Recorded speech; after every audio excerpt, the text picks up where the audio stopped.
Thanks, Stephanie. So the question was, what is TAP standard setting? And basically it's kind of a fancy way of saying that they're going to look at the current cut scores and pull together a stakeholder group to review the current standards that align or create the cut score for the test of basic skills or the TAP 400.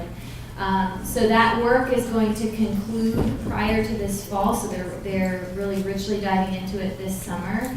Pearson does all of this work for us, so they're the ones that convene the stakeholder group and identify the candidates. If you're interested in volunteering for the standards revision, you can reach out to Pearson and give them your contact information. And I can't tell you that for sure you'd be on or included on that stakeholder group, but you would be considered for it. Could you take the next couple of questions in your stack? Just Sure. two more, please. Sure. So just a real quick question again about PEP mini pilot. When does it start? What is the goal? So generally the goal for the Partnership for Educator Preparation is to provide our institutions with a little bit more robust data on their candidates. So not only how satisfied they are with their preparation, but also where the candidates go, their persistence in teaching, and also there's up for consideration the student growth factor. So being able to identify what institution they went to and how their students are growing is probably the goal. It started last summer, and the work for the mini pilot will conclude early this fall, where we have all institutions' data, or we'll have it within the next week. We've cleaned the data and are currently analyzing it and should have reports to institutions back by August 1st. That's our goal. The information will be shared directly with the institution, so like Stephanie had charged you to reach out. The licensure officer may be able to, at your institution, may be able to connect you with the representative working on PEP or the pilot for the state. One more. Sure. What content area majors are appropriate for candidates in alternative programs? Content area majors are in the 4 core areas, so English, science, social science, and math. So any of those areas would be acceptable bachelor's degree for admittance into an alternative program. I had a question about what is the Education Reimbursement Initiative? I'm sorry I didn't address that, it was on the slide. We had some, I was going to say, leftover Race to the Top money, and we created an Education Reimbursement Initiative, the applications for which closed today, so it's too late to get it on this right now, to look at what some of these other barriers are to early childhood professionals finishing their, continuing with coursework.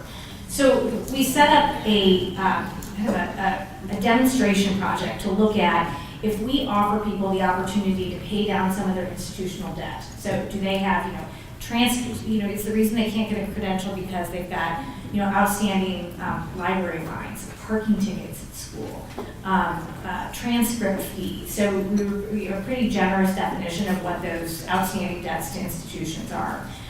So folks can apply for up to $1,000 in debt reimbursement for that. We also set aside a piece of that fund for folks who are working on specific credentials. So working towards their ESL or bilingual endorsement. So not just getting the endorsement, but folks who are kind of in that pipeline working towards that goal. And then also people working towards their infant toddler credential. So the applications just closed yesterday. We had set aside about $250,000. We know that we got applications far in excess of that. So we will we're going to look at that, also look at some of the data we collected to really understand what are some of those barriers. So that's the Education Reimbursement Initiative. If we have, part of what I'm doing now is trying to, I have a goal of spending every single penny of our $52.4 million of Raise the Top money, so as not to return it to the feds for reasons we can talk about later. To try to scoop up any of that remaining money to be able to do as much in this Education Reimbursement Initiative. And I know that some people in this room really helped work to develop some cohorts, working with some of your cohorts to apply. So those will be paid out by the end of the fiscal year. So that was the easy one. I also was handed a comment about an idea around bringing more cohesion to our professional development systems and around the awarding of continuing professional development units for all kinds of training. So I know that this is a frustration across the fields, that folks in a child care center, a preschool for all setting, and a Head Start setting, everyone's different professional development systems have different ways that credit is awarded, right? And so that is, I appreciate that comment because that is definitely a strand of work that we need to take on. Now, the really hard question that I got, I'm just going to read it. What are the governor's office tangible plans to improve compensation and benefits for teachers and caregivers to motivate them to seek credentials? We kind of joke about this being that this is a Nobel Peace Prize winning question, right? So we, and I didn't go into this in my presentation. We're all feeling a little hamstrung right now, right? By the budget impasse, by the challenges that we have within our early childhood funding streams and also within higher ed to really impact this. At the Office of Early Childhood Development, we have a number of ideas within different funding streams. So we don't, at OEC, the governor's office doesn't control any of the funding streams for early childhood education. When the recompetition for Preschool for All and Prevention Initiative grants come out next year, that was held off for a year, ISB is really doing a lot of work to encourage budgeting within programs that really reflects what does it really cost you to have a teacher with these qualifications. So that's one of the ways, is really helping programs work with their budgeting to figure out how do we compensate. I don't want to go into the market forces again, but that's a big, it's a really big issue that we are not we're kind of a public-private system, and there are some weird market forces at play in this. On the child care side of the equation, one of the ways that we have been, as a state, been trying to tackle this a little bit, recognizing that teachers with higher qualifications cost more money. It costs more to run a higher quality child care program. Our child care assistance program, run through the Department of Human Services, recognizes that higher cost by offering programs a higher rate of reimbursement for demonstrated higher quality in our accelerated system. That higher rate is not tied to what that must be used for. There are, we've long been germinating ideas of how do you tie that rate increase to higher wages based on levels of credentials. So, trying to figure out what those policy levers are to push and pull on is a challenge. And you guys know this is not an Illinois specific problem, this is a national program, a national problem. I will say that the Children's Cabinet very specifically took looking at compensation out of our initial project plan because of the size and the scope of it. So I wish that I had more answers, but I hope that somewhat addresses the question. The first question is, are the statistics for out-migrants in Illinois second or 49, based on glass half full, half empty, based on the percent of population or just raw numbers? It's actually just raw numbers. And is there a mechanism for answering questions outside the context of the forum? Like, could I email someone and it could be shared? Absolutely. I have it, I just don't know it off the top of my head. I could actually look at the rate of out-migration among recent freshmen and share it with everyone. I can actually share the spreadsheet that has all the information. It's just with the presentation and displaying numerous states, it gets kind of busy. That's why we selected the top 6. Okay. Next question. Are there plans to follow out migrants across their entire college careers? Do they stay enrolled in out-of-state institutions? That's the question. We could do that if we execute a data sharing agreement with ISB. We did do that when I was at the IERC with the Illinois high school graduating class of 2002 and 2003. And what we found was that if an out-migrant transferred, they were significantly likely to transfer back to an Illinois institution. But there weren't many who did that. But if they did transfer, they transferred back to Illinois. But we could do that in the future with P20 partnership is big, tracking their high school graduates. Okay, the next question. Have you researched how long students who attend college out of state in terms of completion versus those who are in Illinois? In a study I conducted, it was in 2010, it focused on bachelor's completers and where they completed their degree in state or out of state. Surprisingly, what we found was that the out migrants actually completed in shorter times. And this was after controlling for academic qualifications and potential financial need.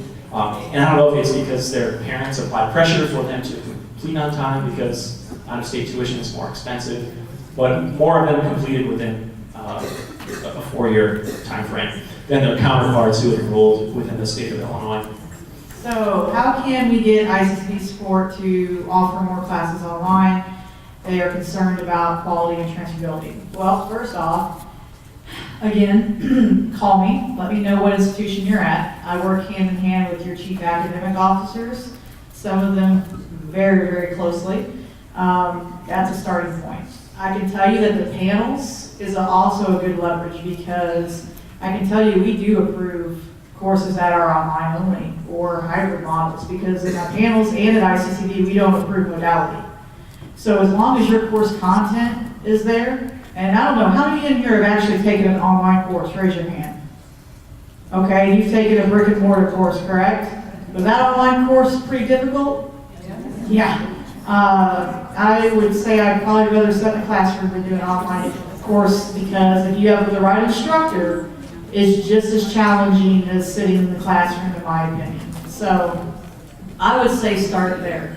I know you got chain of command, you got your department chair, your deans, your CIOs are typically way out of that hierarchy for you, but good thing for ICCB, we talk hand in hand with them all the time. So if you let me know what institution you're at and you're getting blocked by maybe your department chair because they're old school and think everything should be right in front, and Monday through Friday, 8 to 3, we don't do evenings, we don't do anything outside of that, and we do have that. That doesn't mean that's what your chief academic officer believes either. So, let us know, and I have really good ways of going around it without letting them know you're the one that called. Just let us know, and we'll support you, because we at the ICCB are all about innovation, and whatever's gonna help you get students enrolled and be successful. And we know that at the community college level, most of our students are what? Non-traditional, usually between the age group of 27 to 36, they're working adults, brick and mortar, sit in there Monday through Friday, it's not gonna work. So you have to be creative, and I will tell you right now, this is what we had a discussion with the panel earlier with ECE.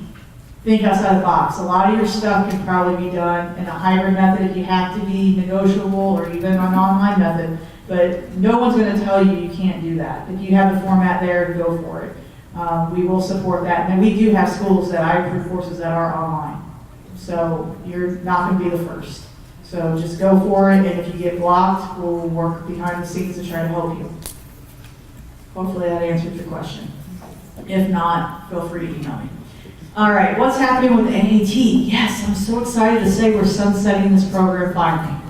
So it is going bye-bye for us. We have 12 schools that actually offer the AAT, and all of them were in agreement to get rid of it. So it's going to go completely out, and a lot of them are starting to withdraw their curriculum for that as we speak. So they're not going to no longer offer that.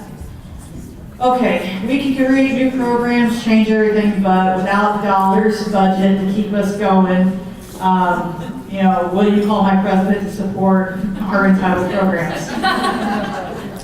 Yes, look, like I said before, there's a lot of people working on your behalf right now.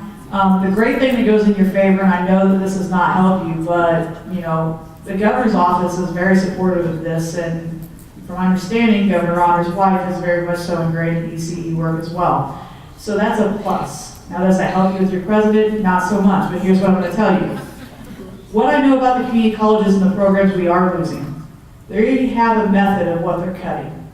9 times out of 10, low enrollment, low retention rates, low job placement rates. I said earlier, and I'll say it again, and I'll say it 1,000 times. Make yourself relevant. The idea that the mission counselors are gonna enroll for you, not gonna happen. It's a team effort. Everybody at your institution now more than ever has to step up to find your students. Now more than ever, you have to get out there and make your program relevant. So if you've ever felt like you can't take that risk to make, maybe you had a great idea but you didn't think your administration would go for it now. Because if you can show them that you can drive enrollment numbers up and you can make your program sustainable, they're going to be buying into it. Because guess what? You already have the program there. It's not going to cost them any money to start up again.